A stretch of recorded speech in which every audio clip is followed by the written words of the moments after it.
मैं अगर इस बार जाऊंगा पिछले सेशन जैसा हंगामेदार बना दूंगा, क्योंकि मैं इस बार कटरीना कैफ को लेकर चला जाऊंगा। मेरे ख्याल से सलमान को खुद को भी उनको अचंबा हो रहा होगा कि ये क्या हो गया। मुझे होस्ट बना दें तो बिग बॉस ज़्यादा चल सकता है। फिर इस बार भी कह रहे हैं कि झगड़ा काफ़ी ज़्यादा हो रहा है, सलमान को हर वीकेंड पर आके कुछ ना कुछ डांट फटकार लगानी पड़ती है। तो क्या लगता है आपको कि सलमान जो है वो कितना जेन्युइन ओपिनियन देते हैं और किस तरह से वो हमेशा जो भी जब सवाल जवाब करते हो कितना जेन्युइन होता है? कि सलमान बहुत ही केयरफुली हैंडल करते हैं और जिसको अगर कुछ कहते हैं तो वो बिल्कुल ठीक कहते हैं अपने हिसाब से।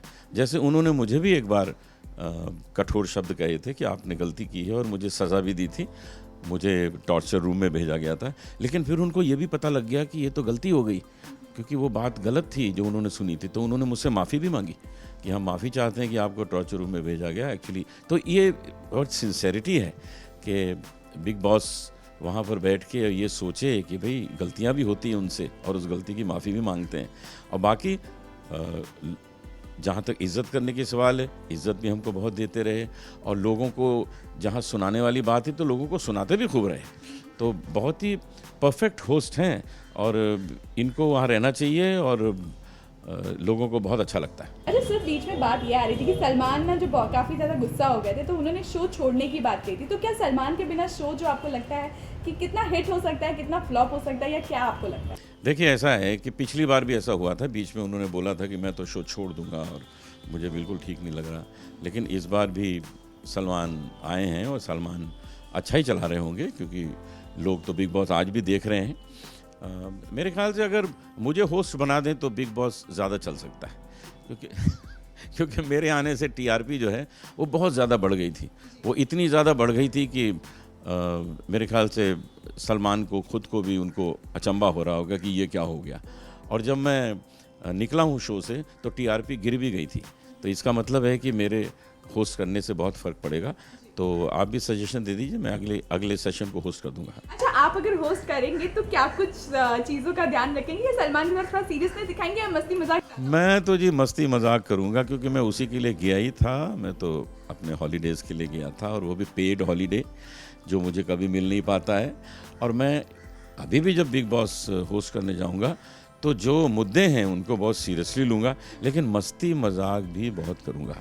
अगर आपको घर के अंदर कुछ चेंजेस करने होंगे तो वो किस तरह के चेंजेस होंगे? क्योंकि आपने भी देखा है कि किस तरह से लोग जो रहते हैं वो टास्क में बिजी हो जाते हैं, कहीं ना कहीं खो जाते हैं कभी कभी। तो क्या लगता है कि आप किस तरह से चेंजेस लाने की कोशिश करते हैं?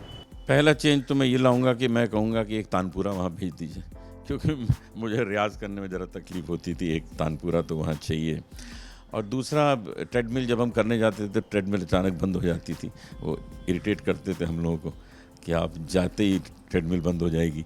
तो ये कुछ चीज़ें हैं जो परेशान करती हैं। एक्सरसाइज बहुत ज़रूरी है हमारे लिए, तो वो ऑन रहना चाहिए हर वक्त, उसकी ज़रूरत है हमारे शरीर को। और बाकी तो सब ठीक है, ऐसे ही मस्ती चलनी चाहिए जो चल रही है। खाना पीना थोड़ा और बढ़ा दीजिए तो और अच्छा होगा। अच्छा, एक चीज़, अगर आपको इस बार के सीजन में अगर मौका दिया गया घर के अंदर जाने का तो किस तरह से बदलाव आ सकता है? मैं अगर इस बार जाऊंगा तो मैं इसको पिछले सेशन जैसा हंगामेदार बना दूंगा। दुनिया में हर घर में इसकी ही चर्चा होगी जैसे पिछले साल हुई थी, क्योंकि मैं इस बार कटरीना कैफ को लेकर चला जाऊंगा। ओके, लास्टली दर्शकों को किस तरह से अपने अंदाज में एक विशेष देना चाहेंगे न्यू ईयर के लिए? नए साल के लिए मैं ये कहना चाहूँगा कि आप खुश रहिए, खूब मज़े करिए। और ज़िंदगी जो है ये एक ही मिली है, इसके बाद का पता नहीं है। तो हर पल जो है उसको एक ज़िंदगी समझिए और उसको उसी तरह से जी के दिखाइए। आपकी ज़िंदगी, आपके आसपास के लोग, आपका परिवार सब बहुत खुश होगा, बहुत आनंद लेगा।